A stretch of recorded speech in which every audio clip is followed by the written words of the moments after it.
Bueno, buenas noches. Gracias a ustedes por venir, a la organización, a Estela, a Jorge. Estoy muy contento acá, tengo tantos amigos y hacía mucho que no venía. Lo que yo quisiera hablar es una charla que la fuimos montando con un amigo de Posadas hace bastante tiempo. Una vez nos encontramos casi fortuitamente y nos pusimos a chamullar y salió una cosa que nos gustó, ¿no? Que nos embaló. Nunca nos la creímos demasiado, a mí me cuesta creerme todo lo que sea lógico, o sea, me cuesta creer la lógica, mi lógica, no apuesto a mí por lo racional, así montar una teoría, pero la teoría pomposamente la llamamos teoría para una fundamentación metafísica de la narratividad. Macedonio Fernández. Macedonio Fernández. ¿Ahí? Repetí el título. Teoría para una fundamentación metafísica de la narratividad. Suena muy bien, suena muy bien. No fue mal. No fue bastante mal porque nadie nos creyó demasiado. Terminamos nosotros de no creérnosla, a dudar de todo. Y ahora ya, bueno, la hicimos en público 2 veces, la pusimos una vez en Posada y otra en Rafaela, no fue mal. Con cierto éxito, ¿no? Llegamos a filmarla, la filmación no salió mal. Yo me rompí la última vez en Rafaela el tobillo cuando venía de ese encuentro. Una desgracia total. O sea que le pusiste el cuerpo. Bueno, pero yo sigo insistiendo, ¿no? A pesar de que ella abandonó o me dice que no quiere seguir, pues la teoría se hace y se deshace. Claro. Me parece lindo, divertida, qué sé yo. La pregunta es esta: ¿por qué narrar? El poeta no se hace esta pregunta. Un poeta no se hace la pregunta ¿por qué hago poesía? Es natural que ser poeta, ¿no? Aquello de la catarsis, la necesidad de la catarsis, resulta bastante aceptable, digamos, desde el punto de vista lógico o desde el punto de vista, qué sé yo, fenomenológico, por qué se poetiza. Se necesita la pulsión, la catarsis, en todo caso, un buen psiquiatra al lado y más o menos funciona la cosa, ¿no? Con suerte. Pero narrar, ¿para qué narrar? Y esa pregunta yo empecé a hacerme más o menos cuando ya llevaba 35 años narrando. O sea, medio tarde.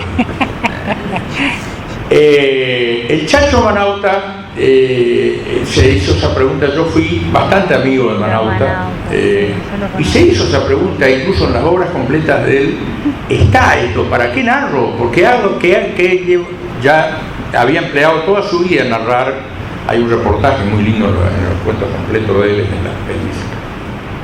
Bueno, yo me propuse pensar sobre esto, y eso fue lo que le propuse al amigo de Posada, Osvaldo Mazar, y lo empezamos a pensar juntos.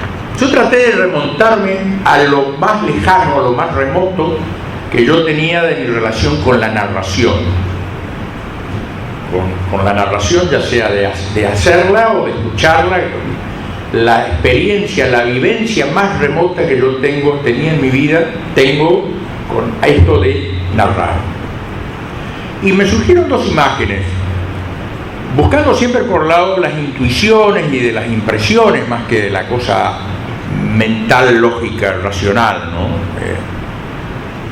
Veo a mi hermana y a mí en el pueblito, al ver un pueblo muy chiquitito, escuchando cuentos de mi abuelo. Cuando mi abuelo murió yo tenía 10 años, así que ahí andaría por los 8 años, eso es lo que quedó en mi recuerdo.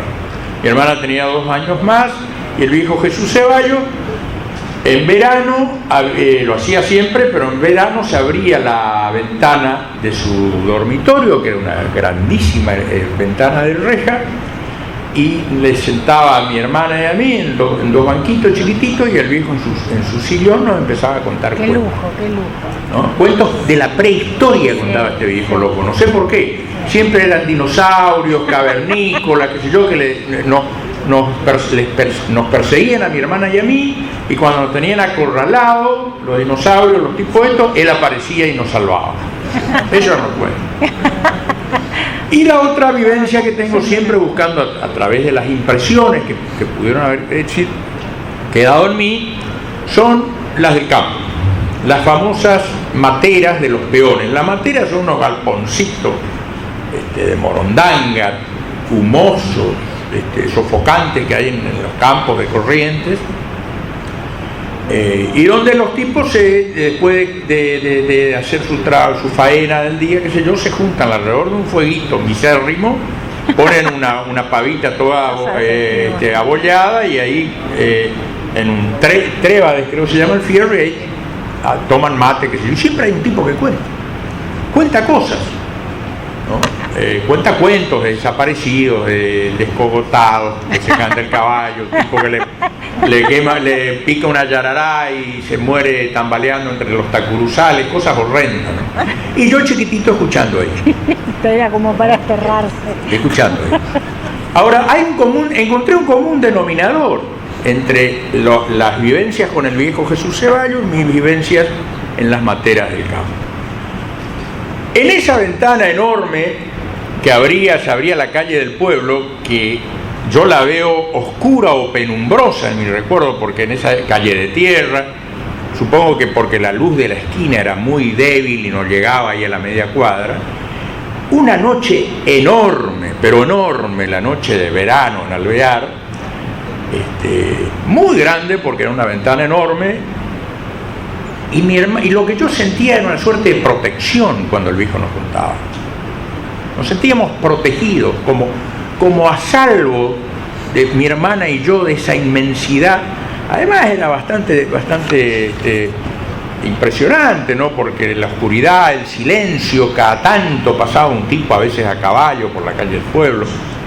Y lo que tengo adentro es eso, es decir, de un enorme peligro que me envolvía, pero que yo estaba a salvo, gracias a lo que me contaba el viejo. Es decir, como si esa narración del viejo fuera una cápsula donde nos enchufábamos, nos metíamos mi hermana y yo para estar a salvo de eso.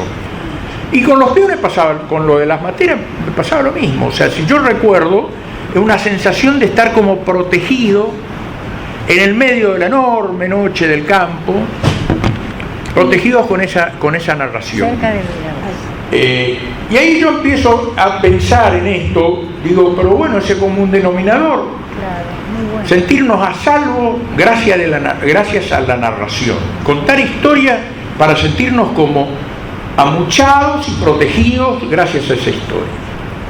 Pero ¿de qué nos sentimos protegidos? La enormidad de la noche del pueblo, la enormidad de la noche del campo. Empiezo a ver comunes denominadores, es decir, mi hermana y yo éramos muy chiquititos, es decir, nos sobrepasaba esa noche que nos envolvía.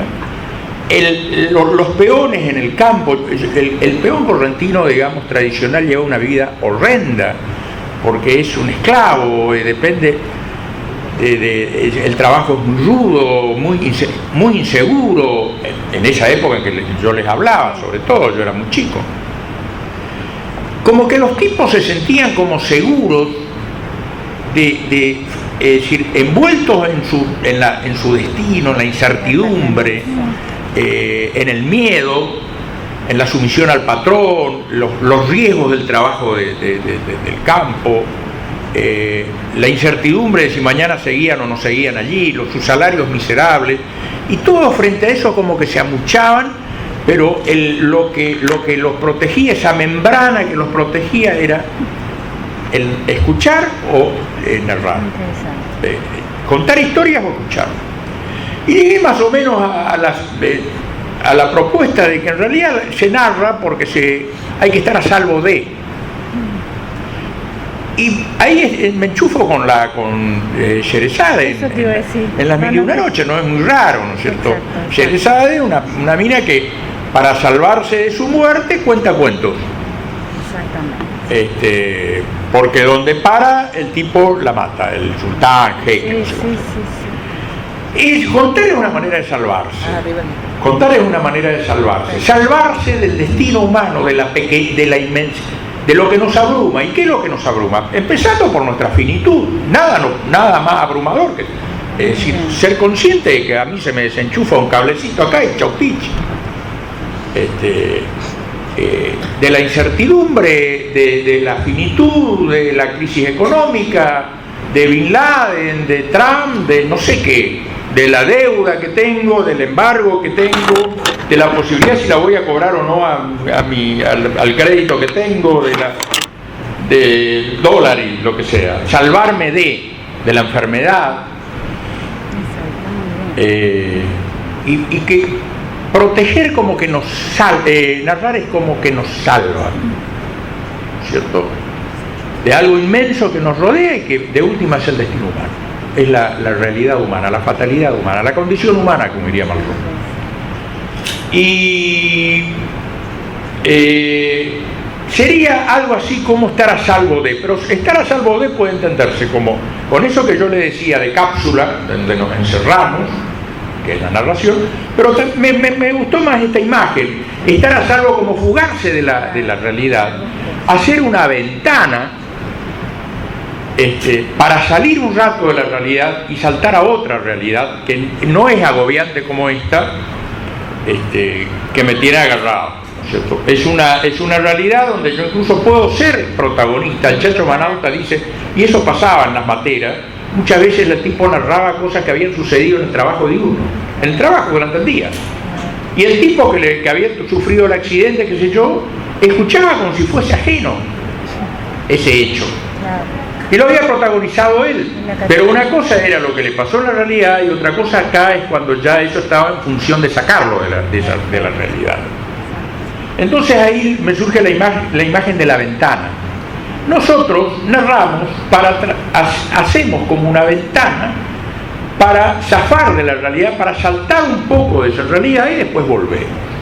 Ahora es una ventana que solo se puede construir en a dos. Es una ventana en base a la generosidad y en base a la solidaridad más que la generosidad. Es decir, el autor necesita, no la podemos hacer si no es de a dos. Uno que narra la historia y el otro que la escucha o que la lee. No hay otra manera, porque si yo, escritor, no puedo concebir narrar si no sé que hay alguien del otro lado que me está escuchando, que me está escribiendo, leyendo, ¿no es cierto? Es un acto muy lindo de solidaridad humana, de solidaridad, digamos, ¿no? Huir de la realidad a través de una ventana que la hacemos de a dos, porque la ventana la hacemos los dos, el lector, el narrador y el lector. Es decir, si vos, el lector, no existís, yo no me voy a poner a escribir, o no me voy a poner a contar. Después, todo lo que se puede hablar de la construcción de esa ventana, cómo se la hace, los modelos, los diseños, los materiales, eso ya es el oficio. Hasta acá llega mi fundamentación metafísica. Ahora, hay un detalle que quiero decir. No, después hay más detalles, pero la termino acá. ¿Cuándo funciona esa ventana? ¿Cuándo funciona esa ventana? Cuando más pariente es, cuando mayor parentesco tiene con la vida, porque se trata de salir de la realidad prosaica, digamos, de la vida prosaica, para entrar en otra realidad, pero que también es vida. Y esa realidad va a ser, digamos, eficiente, digamos, en el sentido de sustraerme de la realidad, va a ser eficiente en la medida que sea vida, que tenga mucha vida, que se parezca a la vida, que tenga vitalidad, que tenga vida, ¿no? Y ahí se produce un fenómeno muy raro, porque en narración hay cosas donde tenemos los cuentos más naturalistas, realistas, no sé cómo se llama, a ver, digamos, una narración de Pérez Galdós, digamos, pero después tenemos una narración muy exitosa que es complicadísima de leer, como el Ulises, ¿no es cierto? Y que sin embargo funciona y quedó en la historia de la literatura universal y es una de las joyas de la literatura. Y es dificilísimo de leer, es muy difícil de leer el Ulises. Yo lo leí cuando tenía 18, 19 años y nunca más lo leí, nunca más volví, salvo fragmentariamente. pero no me saca nunca nadie más de la cabeza el Ulises, ¿no? ¿Pero por qué? Y porque este loco de Joyce, es decir, la consonancia con la vida, la pegó esa cosa con la vida, y hizo una obra magistral, inmortal, etcétera, por la dosis de vida que tiene adentro. Bueno, hasta acá yo me detengo acá, podemos seguir chamullando, pero hasta acá llego con mi teoría, el bosquejo de mi teoría de la fundamentación metafísica de la narrativa. Está muy lindo, muy lindo. Si no la creyeron, yo tampoco me la creí. Está muy Gracias. Bueno, buenísimo.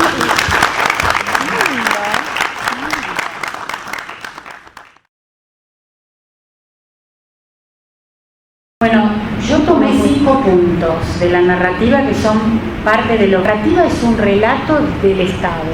Es decir, la escritura, se cuentan las historias de cómo es un crimen, en los cosas judiciales, de las leyes, y esos relatos son relatos que tienen que ser esclarecedores, pragmáticos, y la narrativa usa lo mismo, pero para una sociedad que no tiene leyes, que es la literatura. Como dice Pile, es una sociedad sin leyes. A mí me gusta Borges, al otro no le gusta, nadie puede decir. Ahora, hay otro escritor que dice una cosa que a mí me interesa muchísimo, que se llama Juan José Millás, que dice que la narrativa, el argumento es la sombra de la narrativa.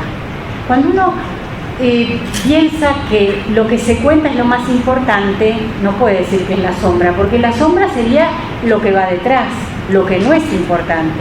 Y para Jung, la sombra es aquello que no conocemos de nosotros mismos, que como no tenemos conocimiento de eso inconsciente, lo vamos a tropezar a cada rato para que lo veamos.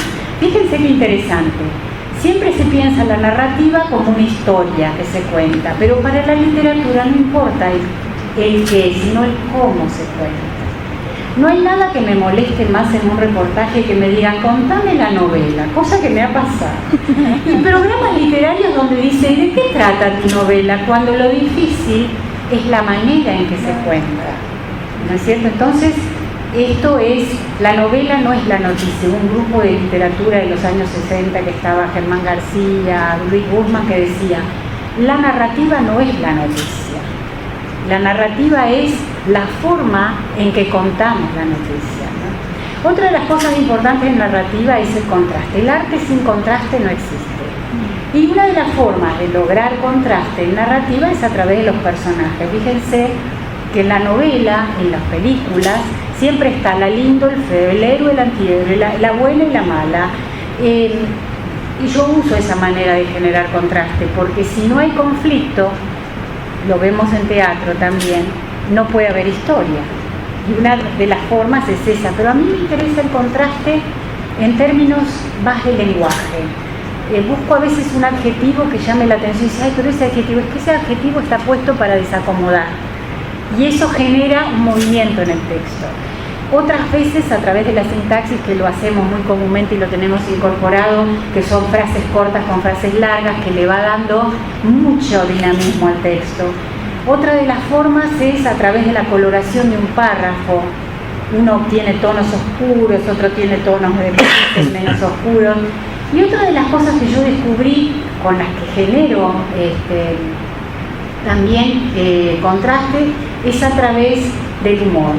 El humor tiene muchas funciones, decir la verdad, demostrar lo oculto, es decir, desacomodar. Y a mí me interesa, yo me di cuenta que pensando en esta charla, me di cuenta que el humor a mí me permite eso. Me pasó con una novela que era muy lisa, era un personaje, y en un momento yo dije, esto lo tengo que sacar de esta quietud, para que tenga ritmo, que tenga movimiento, que salga. Inventé un personaje que se llamaba La Criatura, que no se sabía si era ser humano o era animal, y queda en la ambigüedad. Y eso le dio un movimiento al texto, pero eso no estaba en función de la anécdota, sino en función del ritmo, ¿no?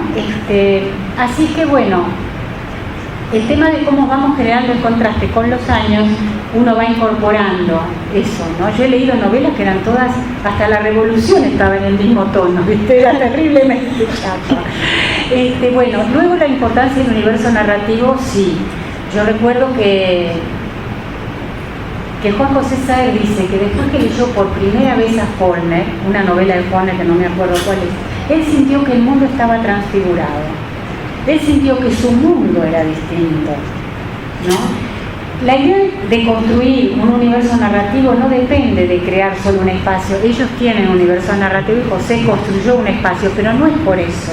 Para mí el universo narrativo, no solo para mí, depende de la mirada que tenés sobre el mundo y entonces construís una estética que expresa a través de la forma esa originalidad. Escritores que han creado universos narrativos, generalmente se les dice, qué repetitivos que son. Borges construyó a través de los laberintos, a través de la combinación entre lo general, que son los mitos europeos, lo mezcló con el orillero de Buenos Aires, que era el puntero, y con eso construyó una mitología. Y para fundarla tiene que reiterarla. Lo mismo Saer no salió del espacio de la región y fue construyendo con textos fragmentarios toda una obra que se va completando. Y hay un universo, hay una voz. Alejandra Pizarnik expresó, Borges expresó lo que es la argentinidad, de estar en la orilla y querer vivir en Europa. Y Alejandra Pizarnik, con esa metafísica, con su mirada angustiosa, expresó toda la caída de una mentalidad patriarcal que fue en los años 60 y que venía pues ya con la revolución sexual, ¿no? que hemos vivido, y los grandes cambios, el mayo francés y demás. García Márquez expresó los cuentos tradicionales de toda Latinoamérica, que no se pueden pensar sin Faulkner, pero a través de una manera de contar. Cortázar mostró una mirada del mundo a través de lo fantástico, ¿no? El mismo Kafka es la Segunda Guerra y el nazismo, antes de que ocurriera, porque él ya lo estaba viviendo. Otra cosa, a ver qué me he olvidado, a ver qué dije de lo que tenía que hablar, el juego de los contrastes, lo que es literatura y lo que no es literatura. El tema ahí es lo más conflictivo. En este momento, desde los años 90, ¿estoy bien? Ya terminamos. En los años 90, la literatura ha sido invadida por un montón de disciplinas como la historia, la sociología, porque las grandes editoriales lo que hacen es empaquetar. La novela histórica está más explicando un referente que está afuera, que es la historia, pero no está generando una estética. Por ejemplo, grandes novelas históricas son Río de las Congojas de Libertad de Micrópulos, Sama de Di Benedetto, El Entenado de Saer, o la novela esta de Andrés Rivera, La Revolución es un sueño eterno, ¿no es cierto? Y esas novelas están expresando distintas maneras en que se puede mirar la historia, pero a través de una estética, no utilizando la palabra como referencia explicativa. Las mismas novelas que cuentan historias sobre novelas espirituales, disfrazadas de novelas, cuando en realidad están en función de transmitir un concepto. Yo tengo miedo de que se me haga tarde. ¿Le pasamos a Patricia? Bueno, Sí. gracias, Vilma.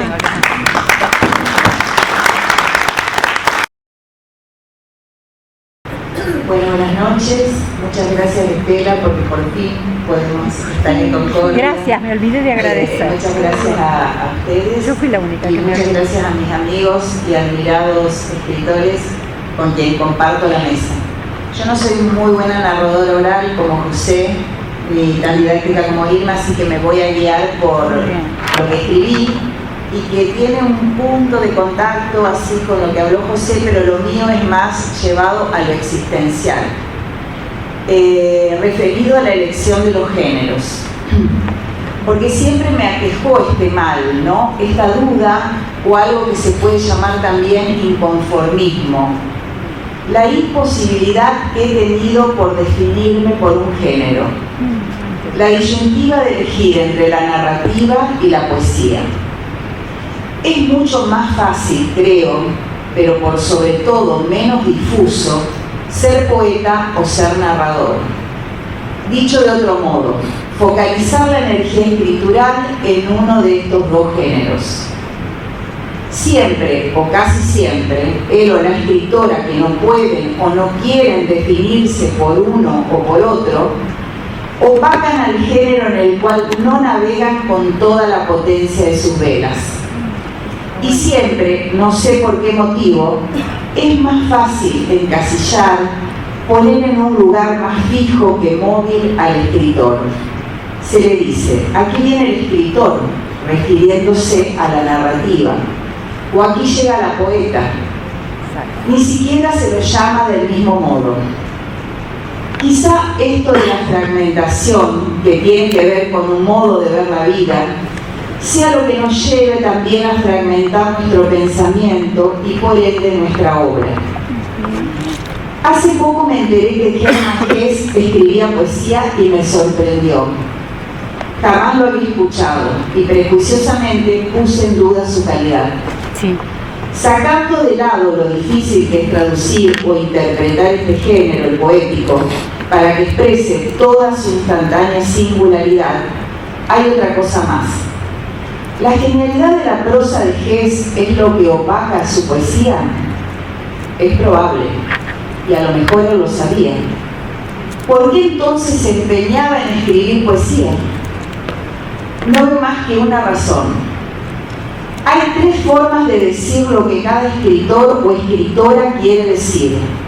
Tres modos de navegar con la palabra para irradiar lo que se necesita expresar. El instantáneo o iluminado del poema, el breve, a veces sintético, a veces extenso del cuento o relato, y la expansiva novela.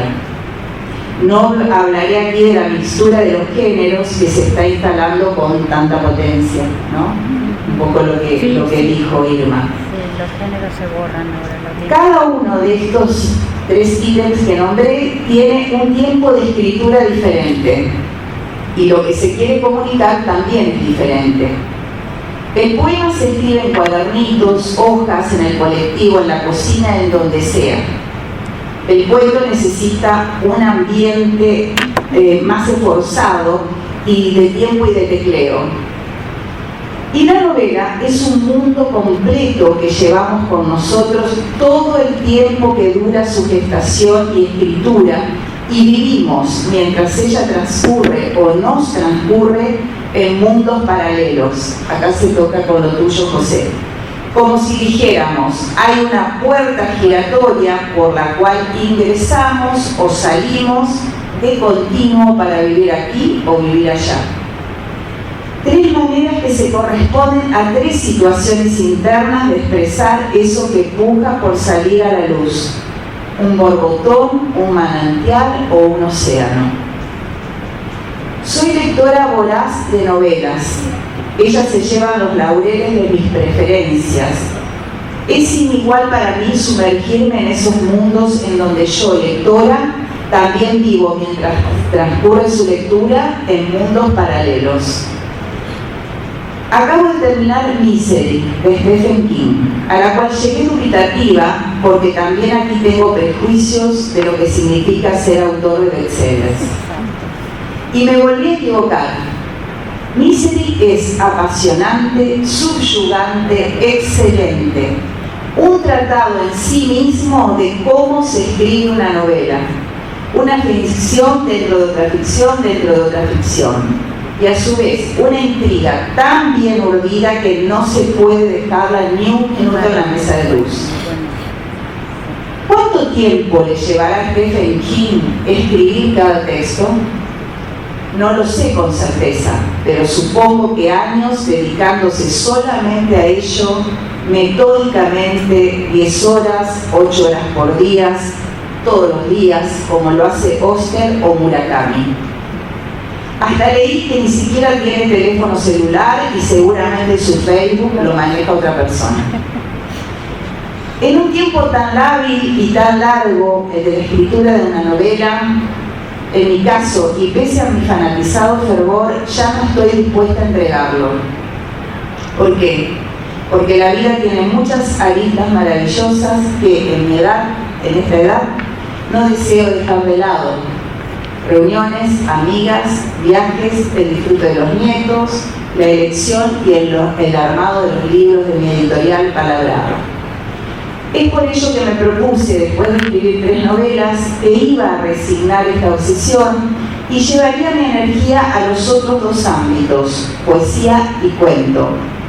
Una decisión muy difícil de tomar porque hay temas que me rondan desde hace años pidiendo ser escritos y que deben tener la amplitud, el margen territorial de una novela. Pero mis compañeros de mesa, aquí presentes, me enseñaron 2 cosas. Irma, desde el prólogo de su libro de poesía de madrugada, dice que abandonó la poesía con cierta resignación para convertirse en narradora, hasta que la volvió a retomar después de mucho tiempo. O sea, el poder de la elección. Y Ceballos, con su último libro, 6 historias grises, me enseña cómo se urde una buena trama en un relato largo. Y a eso apuesto. Quizá enlazar varios relatos para completar el universo narrativo que quiero lograr. Y hasta allí llegará mi aliento. Extrañaré y mucho la exuberante locura de escribir una novela, la nostalgia de los personajes con los cuales ya no voy a convivir por largo tiempo. La Tigra, mi novela que aparece este mes en la colección Ojo Lector de Móvil Ediciones, como los últimos libros también de mis compañeros de mesa, se gestó en la era menemista y recién ahora sale a la luz.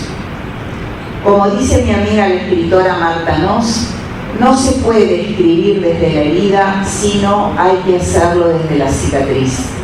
Qué bueno que está. La Tigra mutó una y otra vez a lo largo del tiempo, y en todo ese transcurso tan largo fue como una astilla clavada en el dedo, que te recuerda que allí está y que tenés que sacarla para dejar de pensar en ella. Lo que con seguridad no puedo ni quiero resignar es la chispa y el fulgor de la poesía o el mundo andariego de los personajes de los cuentos. Debo privilegiar ese borbotón deslumbrante que es la poesía y el manantial turbio o plácido del cuento al océano de la novela. Y poner las velas orientadas hacia el viento del este, el que trae la belleza de lo que se inicia cada día de nuestros días. Gracias.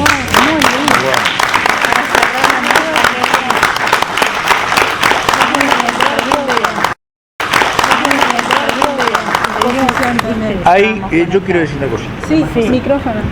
Lo que decía Patricia, ¿no? Enchufamos con la teoría de la fundamentación metafísica de la narratividad. Yo creo que el poeta, cuando ella hablaba de elección, yo creo que, no sé si hay elección. El poeta es el poeta. Es decir, inclusive yo creo que lo hablamos una vez con Meneí, no sé por qué la poesía está en la literatura, porque se hace con palabras, pero yo creo que la poesía está más allá de la literatura, está más cerca de la mística, de la religión, de algo, sí. de la, no sé si de la locura, no sé, está ahí. La embolsaron en la literatura porque se hace con palabras. Yo tengo una hija poeta que ya publicó su primer libro. ¿Qué pasa? El poeta es un tipo totalmente distinto al narrador, digamos, en la... Sí. El poeta, yo les hablaba que yo veía la narración como algo solidario. La poesía no es solidaria.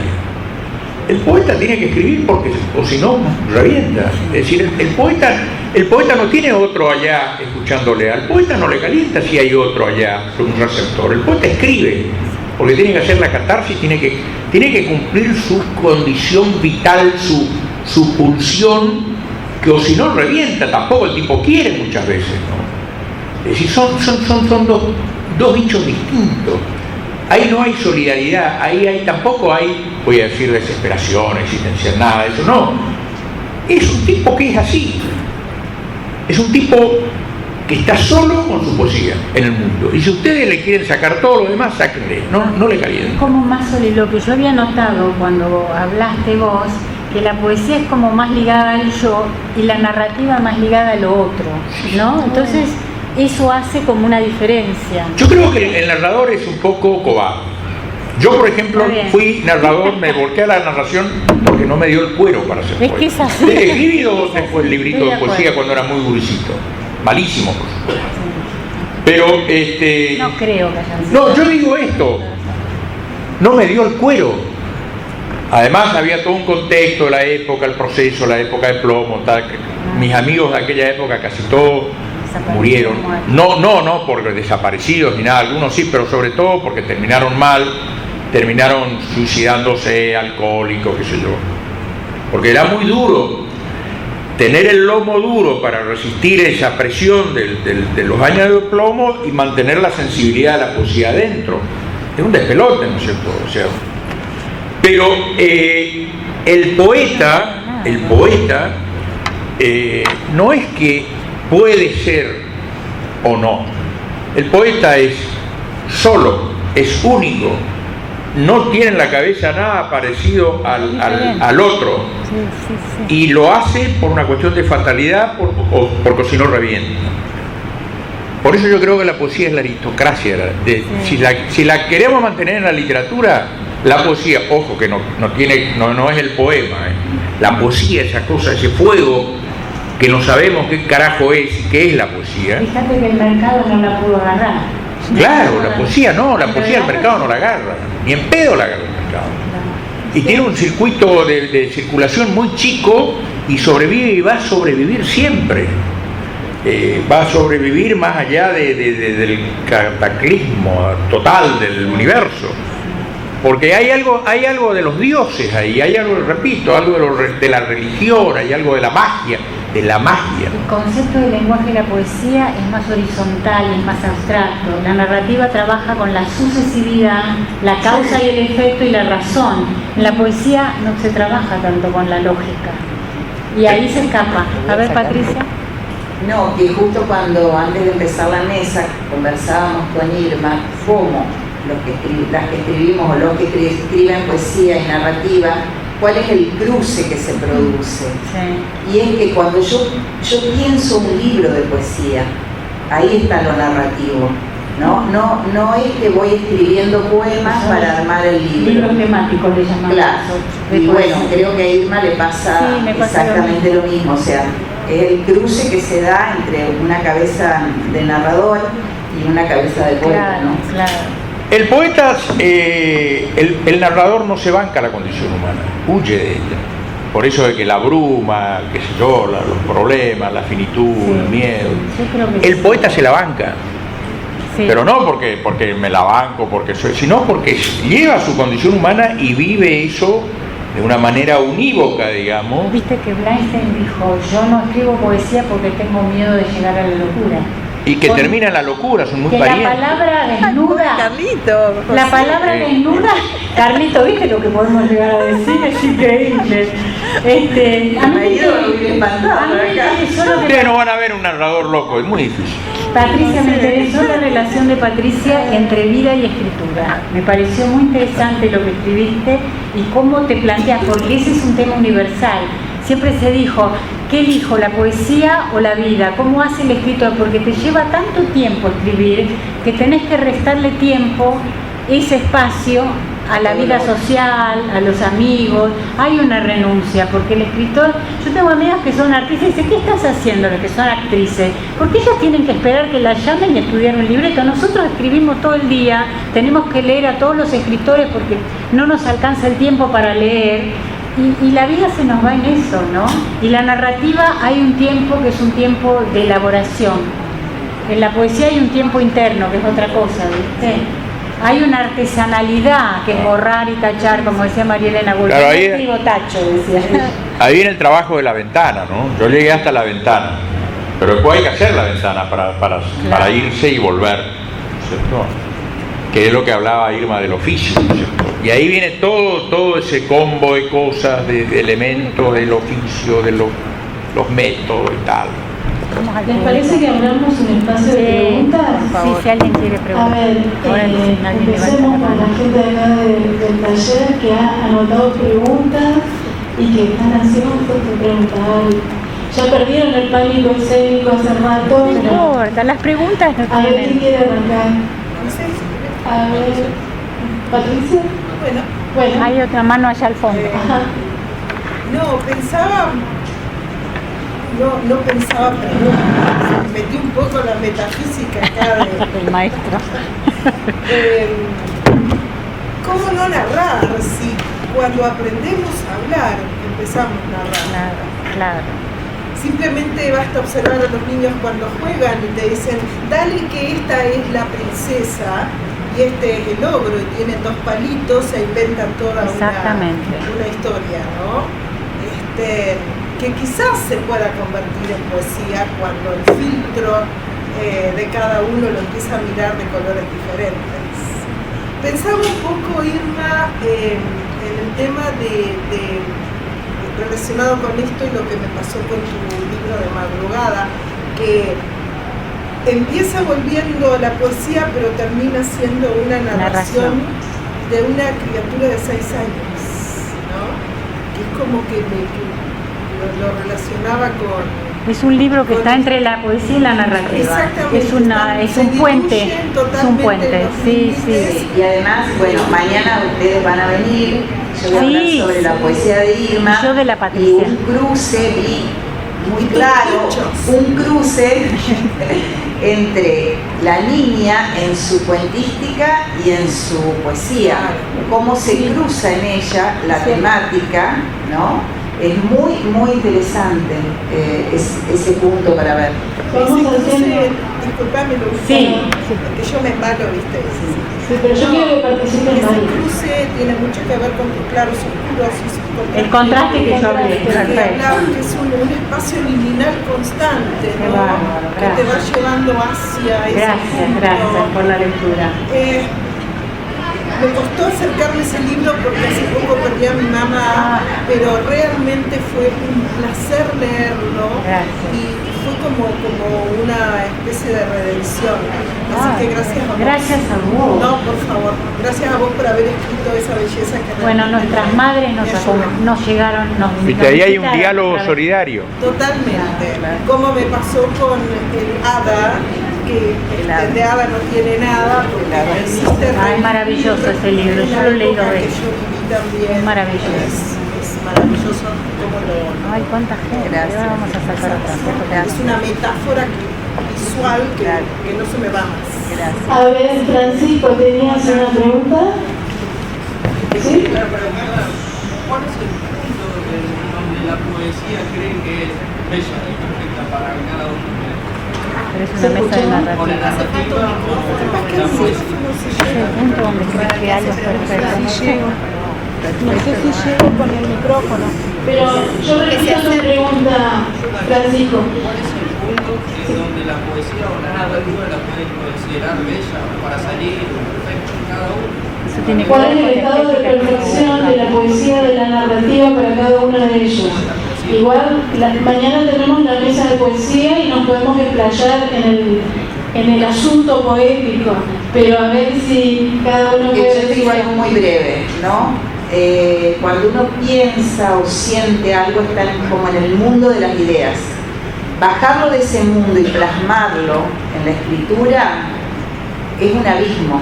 Y ese es el desafío del escritor o del poeta, ¿no? Que quede algo un poco parecido a lo que uno tiene dentro de sí. Yo creo que lo que vos, al menos a mí me pasa, que yo quiero transmitir una vivencia que es intangible, como es la vida, con algo tan duro, tan denso como el lenguaje. El lenguaje es denso porque cuando yo quiero buscar un adjetivo nunca encuentro el mismo, se resiste, se dice que el lenguaje es monumental. Bueno, lograr un puente entre esas dos energías, una densa y una sutil, es lo que sería para mí lo más perfecto, ¿no? José, ¿querés aportar algo?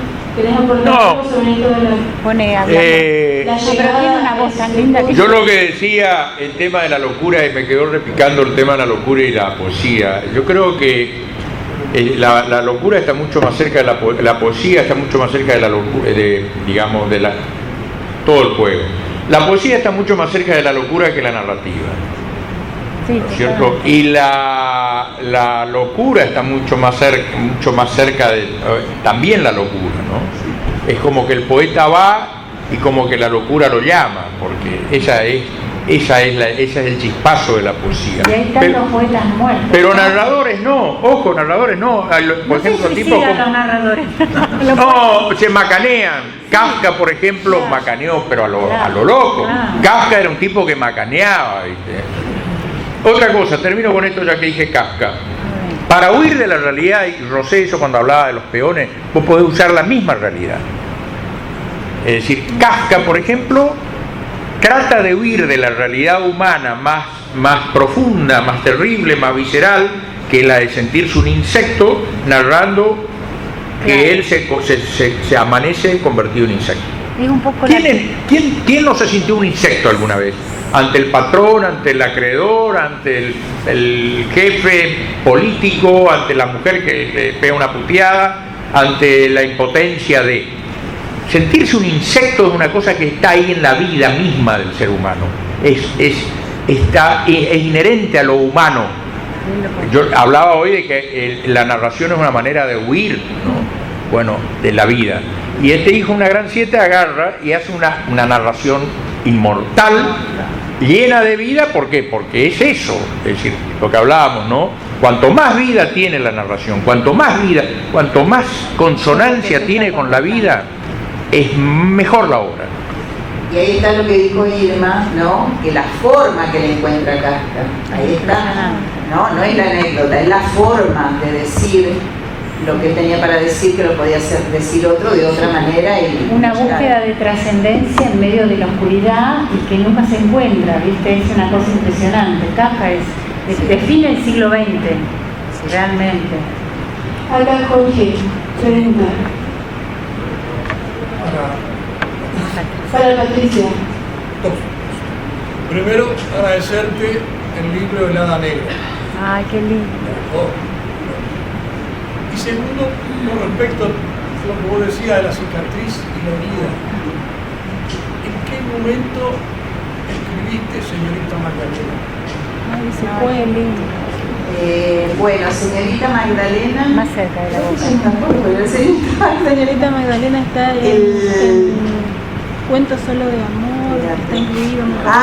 Sí, ya sé. Sí. Está en el libro anterior, no en el Hada Negra. Sí. No está en el Hada Negra. No. Señorita Magdalena, bueno, mi literatura tiene mucho que ver con el campo, porque yo trabajé mucho en el campo, viví en el campo, entonces, bueno, tiene que ver con eso. Y yo escribí ese cuento, mirá, lo tengo tan olvidado porque ese cuento pasó intrascendente y es un cuento que a mí me gustó muchísimo siempre. Y ese cuento lo escribí mucho tiempo después de la dictadura, ¿no? Y lo definí en esto que la protagonista vuelve al campo, ¿no? Donde se crió. Por esto que dijo Marta Noss, tratar de no escribir desde la herida, sino desde la cicatriz, porque vos cuando estás con la herida, las emociones te pueden. En cambio, ya desde la cicatriz lográs más objetividad con respecto a lo que querés decir, ¿no?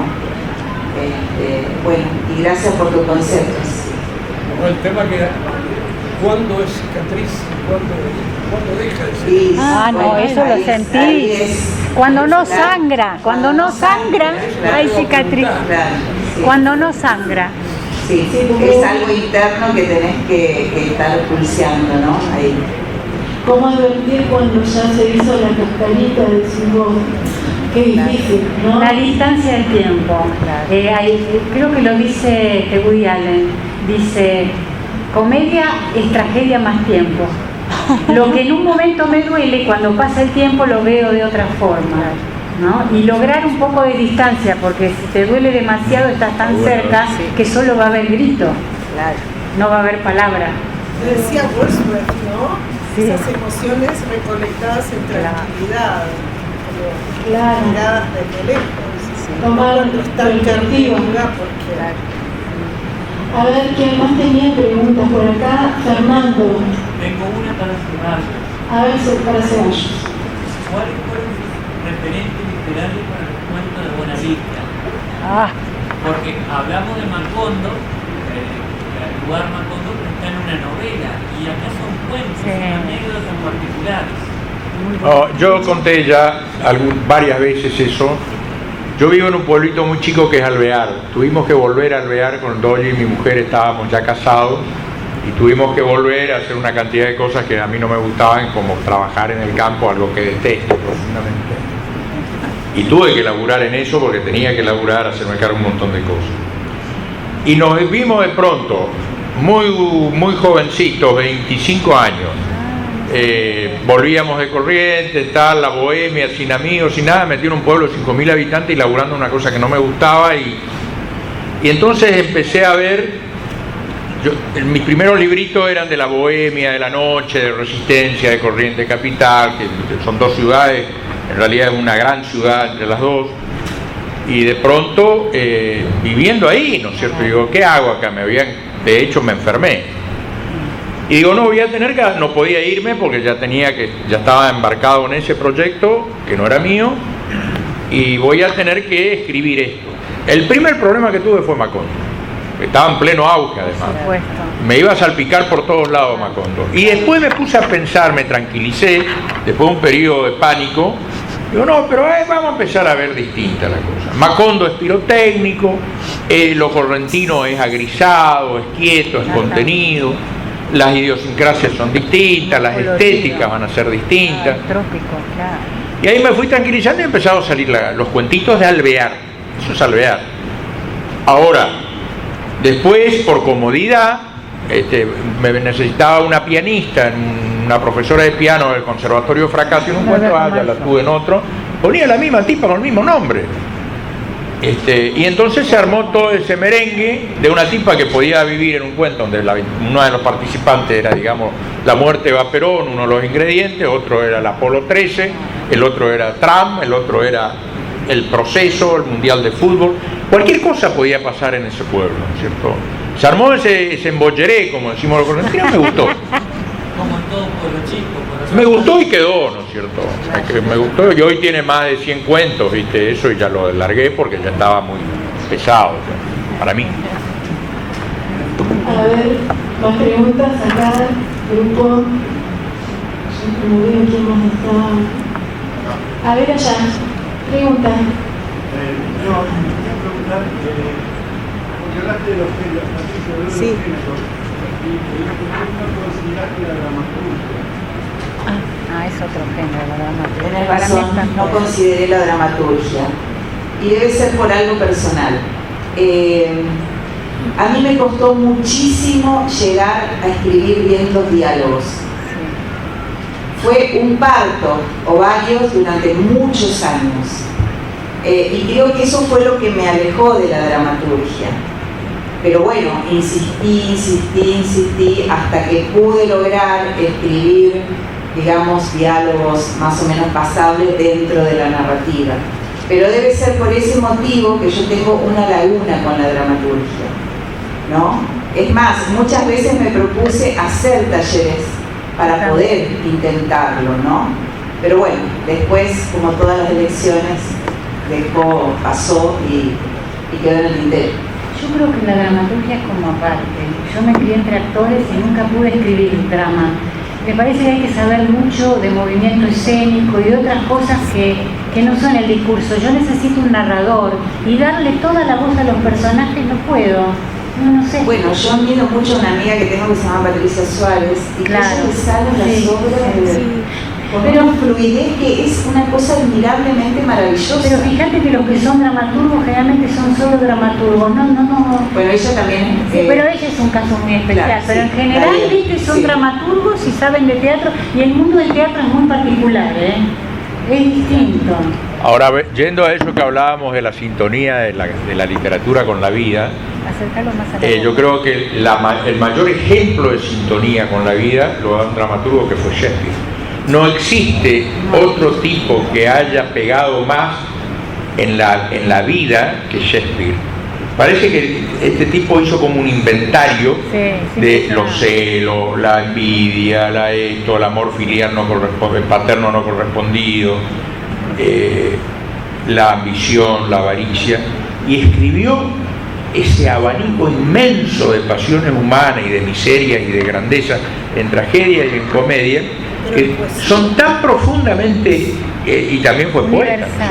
Y tenía que ser renacentista, ¿no?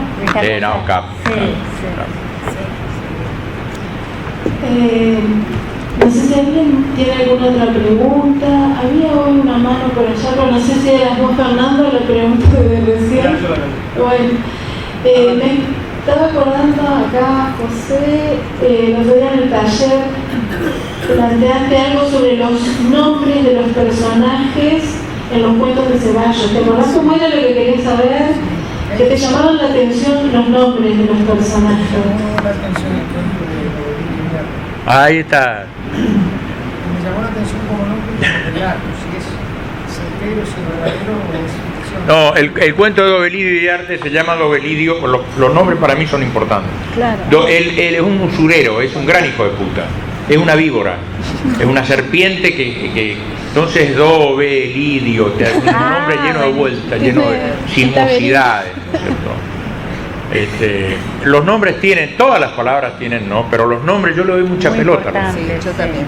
Sí, yo también le doy muchísima bolilla a los nombres. Es más, pienso mucho los nombres antes de ponerlos porque tienen mucho que ver con lo que se está contando, ¿no? Sí, por ejemplo, Águeda Filártiga, que es una solterona frígida. ¿Cómo se llama? Águeda, ahí está trancado algo. Águeda,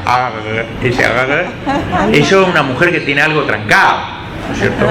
Y bueno, ella es una mujer que quedó soltera y en el pueblo hay la leyenda de que no sabe hacer gozar a un hombre y ella quiere demostrarlo después al personaje que sabe hacer gozar a un hombre. Pero en la elección de tus nombres está mucho tu estética, que es una estética de grotesco, y vos jugás mucho con esa distancia de la ironía. Él tiene una mezcla entre lo latinoamericanista, es medio borgiano, es una estética muy original. Lo mismo que Patricia, el mundo de Patricia es muy coherente, es un mundo que la poesía se corresponde con la narrativa y es un universo, los dos tienen un universo, ¿no? Muy propio.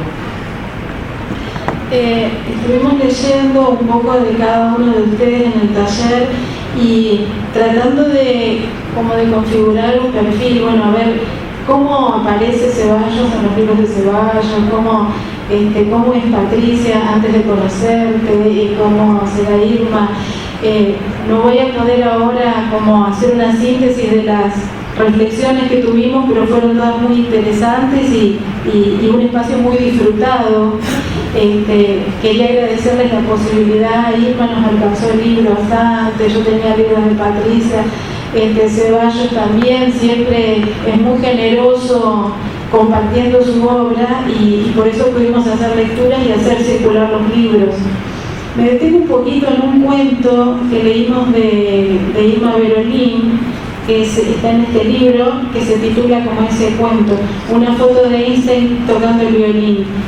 Y queríamos saber, porque hubo varias reflexiones sobre este cuento, cuál fue tu motivación al escribirlo, para ver si esas conclusiones a las que llegamos tenían que ver con un perfil general de tu cuentística, tal vez no muy exagerado, pero a ver qué nos podés decir. Claro, yo cuento, yo escribo siempre desde el yo, debe ser porque vengo de la poesía, me gusta el yo, no me gusta la tercera persona, tengo pocos relatos en tercera persona.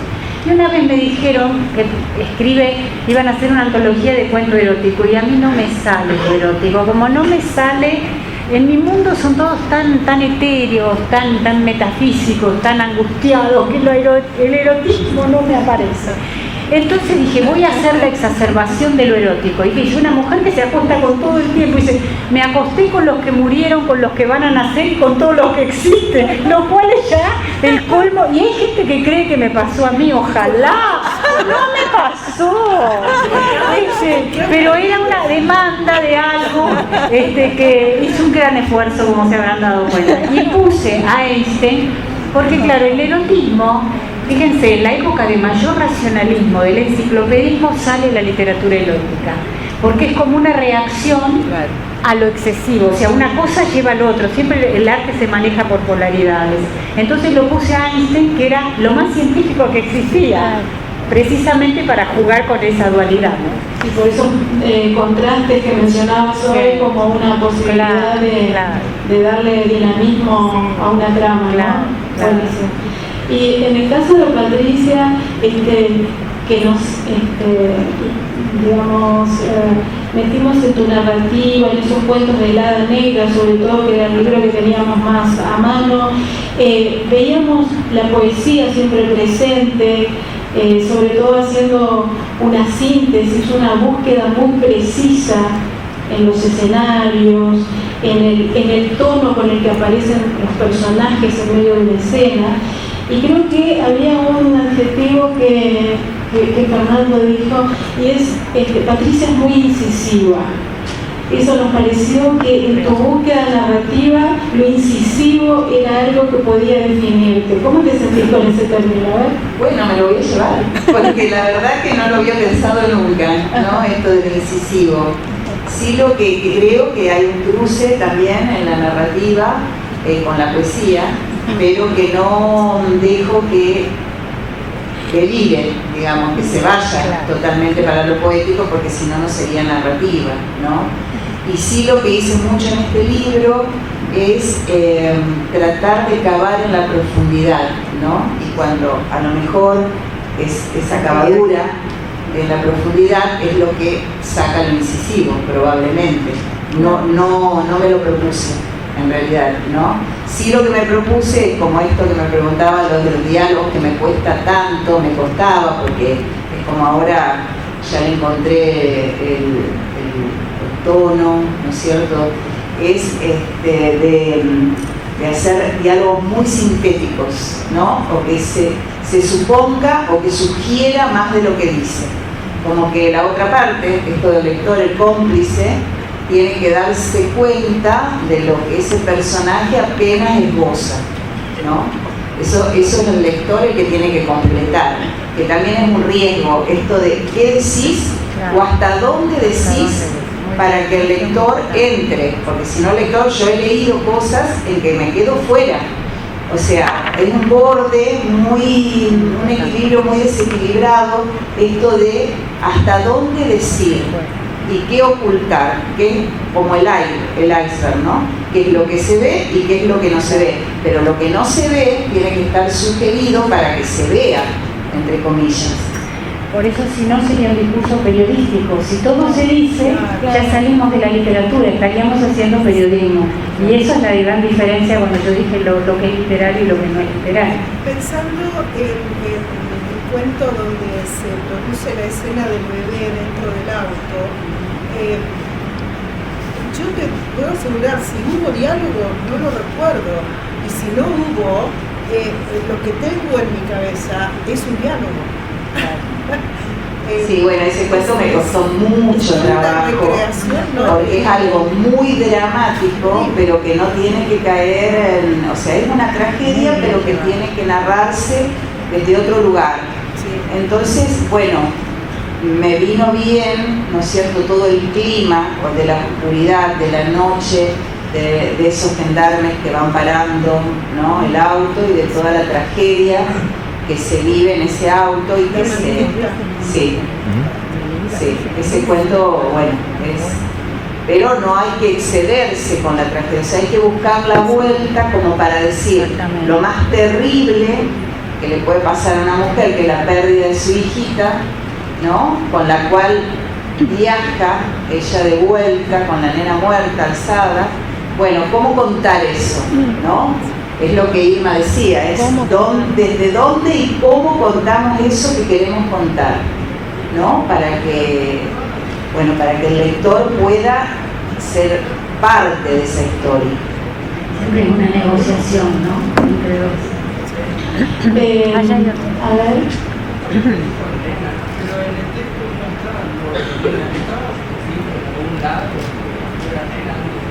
Dijo lo de nena, dice que no. Para vos. Bueno, eso es lo que está escrito solo en los cuadernos de los escritores, ¿no? Porque, por ejemplo, en un final abierto, El escritor tiene que saber cómo termina, aunque no lo diga ahí. Entonces los escritores sabemos mucho más de lo que estamos poniendo en ese cuento, tenemos que saberlo todo, ¿no? Ahí está la omnipotencia, ¿no? Es como dioses que tenemos que saber todo de esa gente con la cual estamos conviviendo, pero algunas cosas colocamos y otras no colocamos, ¿no? Estábamos hablando del cuento El Hada Negra, que está incluido en el libro que lleva el mismo título y que, bueno, después estoy segura de que van a salir de acá y no van a hacer otra cosa que buscarlo. A propósito, los autores han traído libros, no sé si vamos a tener tiempo ahora, pero ellos siguen hasta mañana en la feria. Mañana a las 19:30 va a ser la mesa de poesía. Tal vez tengamos un poquito más de tiempo, aunque va a haber 4 autores invitados, pero hay material, esa es la buena noticia. En la feria se va a conseguir los libros de Ceballos, de Irma Berolín y de Patricia Severín. Los vamos a poder tener acá o en uno de los stands. Ustedes luego pregunten. Yo no tengo información porque no tengo conexión con la otra parte de la feria. Sé que en este momento estaba previsto el acto inaugural, la parte protocolar que se va a hacer en el hall, y 20:30 lo de Santiago Cobalrón. Así que yo creo que tengo que ir redondeando, pero tenemos un ratito por si queda alguna pregunta en el público. Acá, Fabricio. Cualquiera puede escribir. ¿Cómo? Yo creo que cualquiera que necesite imperiosamente decir algo puede escribir, pero tiene que tener esa necesidad, ese impulso que no puede dominar, ¿no? Como una contrapartida de lo que dijo José también, ¿no? Eso que te cubre y que te protege, pero también eso que no puede dejar de salir. Por eso, bueno, yo por lo menos escribo cuando realmente necesito, tengo que decir algo. Si no, prefiero no hacerlo.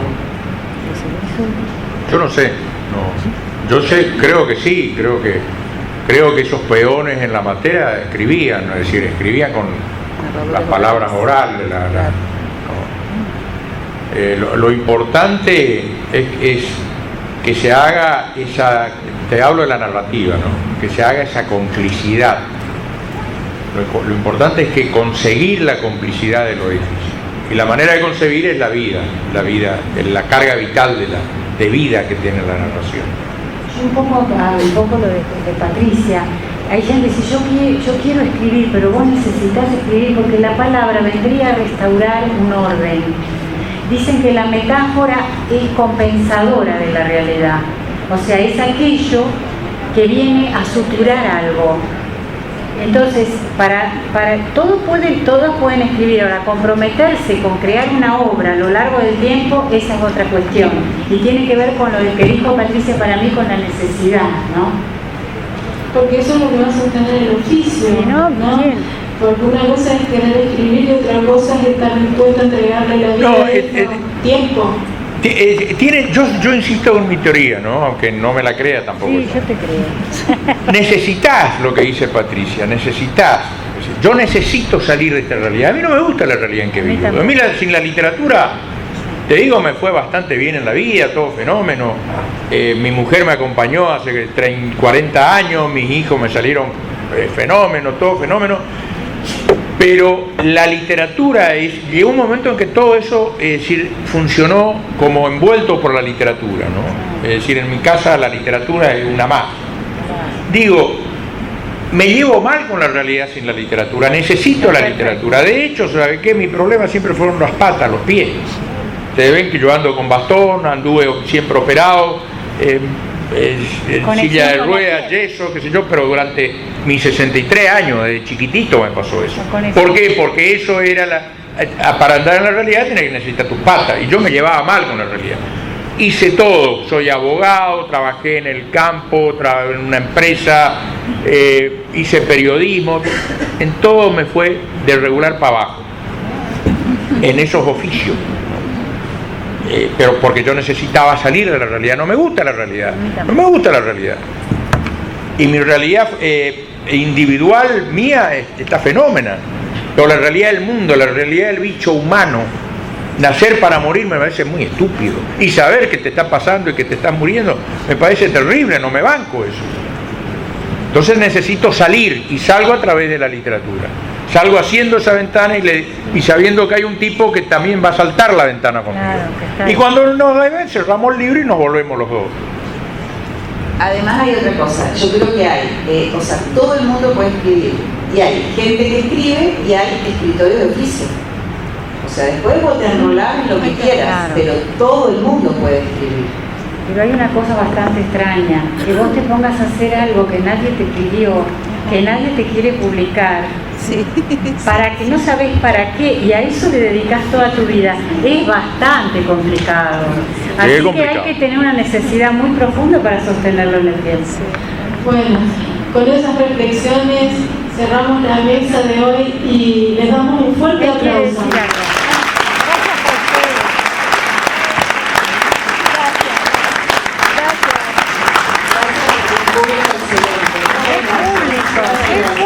De oro, un público privilegiado hemos tenido, con unos lectores verdaderos, maravillosos, que supongo que son escritores también. Hacemos una pausa de 5 minutos y ya viene